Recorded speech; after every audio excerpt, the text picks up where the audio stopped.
You're entering CNBC TV 18's virus-free studio, powered by Century Laminates and Century Ply.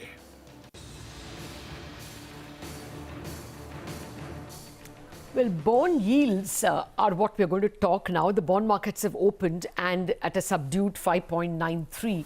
Remember, we were touching 6.2 about a month back. The bond yields have remained stable in spite of the government announcing that the central government will borrow a further 1.1 lakh crore rupees and pass it on to the states. In spite of this increased number, we have not seen the bond markets respond much. How do bond yields look from here on? Is there a bond rally, further bond rally on the cards, or is all the rally in the price? For all these questions, we have Suyash Chaudhary, the head fixed income at IDFC Mutual Fund, joining us, as also R. Sivakumar, his peer, head fixed income at Axis Mutual Fund. Gentlemen, thank you very much for joining me. Well, Suyash, to you first. Is the rally already there, 5.9, and that is it? Or do you think the market will price in more? Well, I just want to tell those who are not following this argument very closely, when the government announced this 1.1 lakh crore, the borrowing will happen from February to March. Now, the big fear of the market was that February to March, the government will come with a further borrowing. Now that it is already announced, should we believe that this rally can continue? Suyash. Good morning, Lata. So, the way we think about the bond market now, and I think more and more participants in the market would be probably starting to think similarly, is that, what the RBI's endeavor is that there is a mammoth deficit that needs to be financed via the bond market. And the bond market is really a vehicle to be able to do that while the RBI endeavors to keep yields stable. So I don't think it's anyone's argument that the RBI is trying to engineer a very large fall in bond yields or a rise in bond prices, because this is a multi-year phenomenon. The fiscal stress that we are seeing is not just contained to this year, but probably for the next couple of years, you're going to see elevated level of government borrowing. This near event per se does not impact the bond market much because, as has been discussed, before, really what the bond market cares about is the SDL plus government bond supply. And the market was working with broadly a 12 lakh crore number for government bonds and 9 lakh crores for SDL. Now this number changes to 13 lakh crores for government bonds and probably 8 to 8.5 lakh crores for SDL. So at an aggregate level, the bond supply does not change. Really what it's boiling down to is the level of RBI's intervention. Put another way, what is the level of net supply that the RBI wants the bond market to absorb? And I think the RBI is getting its signals from the prices the bond market is throwing, which is the stability in yields. So I think the market is also broadly comfortable with this framework. Yields will be stable. Overnight rate is low. There is time guidance from the MPC as well as to how long overnight rates can stay low.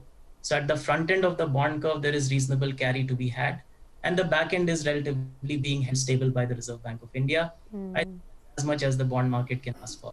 Okay, R. Sivakumar is also with us, so let's go across to him. Sivakumar, what are your thoughts? Is it fair to assume that there may not be any extra borrowing from the government this time around? And will that spike a rally in the bond markets? I mean, what are you looking at over the next few months?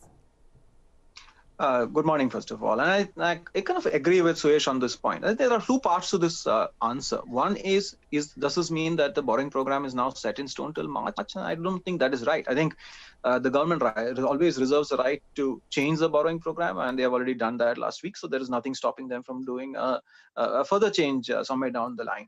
The second question is, will that have a large impact on the market? And I think that part is relatively a no. And I think the RBI is kind of both through its actions on open market operations, but also through its voice, is ensuring that the market is relatively stable, certainly at the longer end.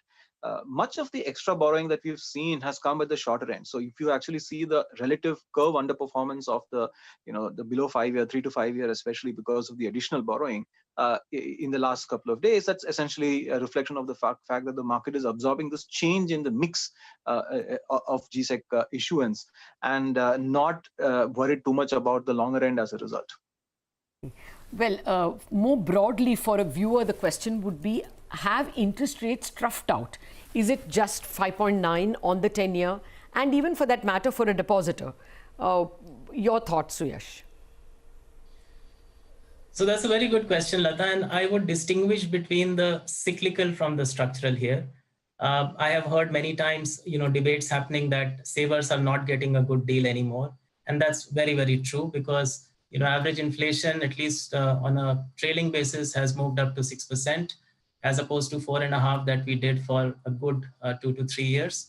Whereas interest rate to depositors are in the handle of 4.5 to 5.5%. Now, the cyclical argument is that for the temporary period, we are saddled with excess savings. And that is very well reflected in the current account surplus that you're seeing for now and probably for the next few quarters. And therefore, the need of the investor, the consumer, or rather the investment maker and the consumer in the near term take dominance. However, from a structural standpoint, India's investment to GDP has to move up. If we are truly ambitious about a 6, 7, 8% sustained growth rates, our investment to GDP has to go to the mid 30s or thereabouts.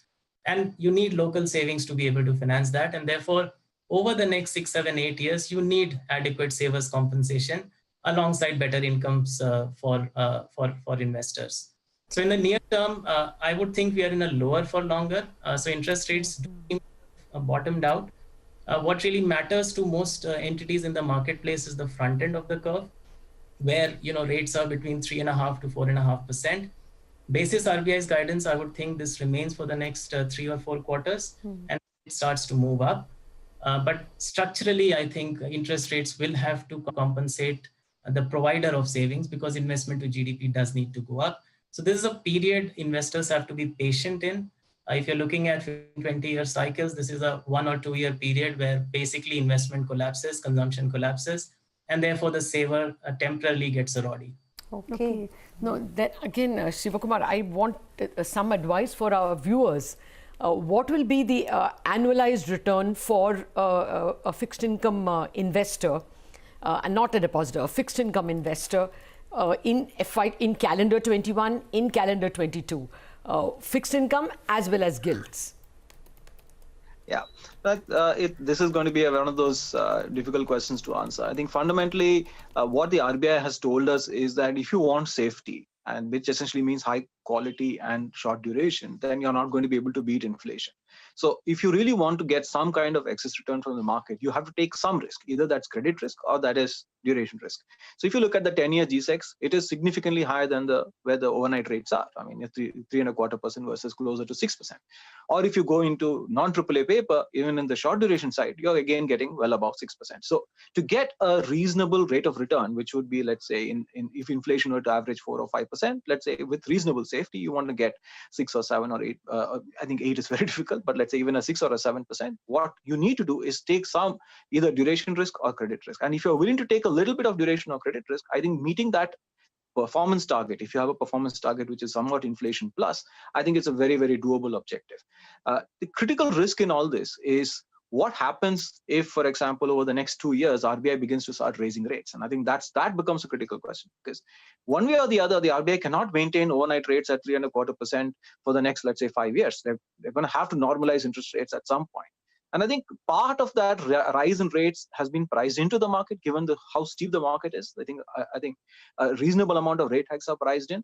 But I think it's going to be very important that when we exit this, that RBI gives stronger guidance about how it's going to raise rates. Otherwise, you're going to have a lot of dislocated market conditions, let's say 2 years down the road. No worries for the market in the next, let's say, a year or so. Given the RBI's strong guidance on maintaining a accommodative stance, I think rates are likely to be stable for quite some time. Okay, very quickly, Suyash, what would be your expected returns, fixed income and gilt, 21 and 22? So Lata, our framework is slightly different. We think risk is the variable one has to control for. It's a truly extraordinary circumstance we are witnessing. What we call once in 2 lifetimes growth shock, and India started from a relatively weak wicket on macro. So we would suggest more a bias towards quality. Obviously, some allocation to active duration strategies makes probably sense. I think the blended returns one has to look for are very modest. I would think, and obviously, as adequate caution needs to be exercised whenever we talk about returns. But you are basically looking at 4.5 to 5% handle, give or take. I really do think it's risk that you need to control for the next 1.5 years. And a lot of this will play out slowly. So it's not linked to how quickly the economy is opening. It's linked to how soon we achieve normalcy on debt ratios, on potential rate and things like this. Okay, all right, gentlemen, we run out of time, but thank you for joining us and talking about this very important subject on what happens to interest rates.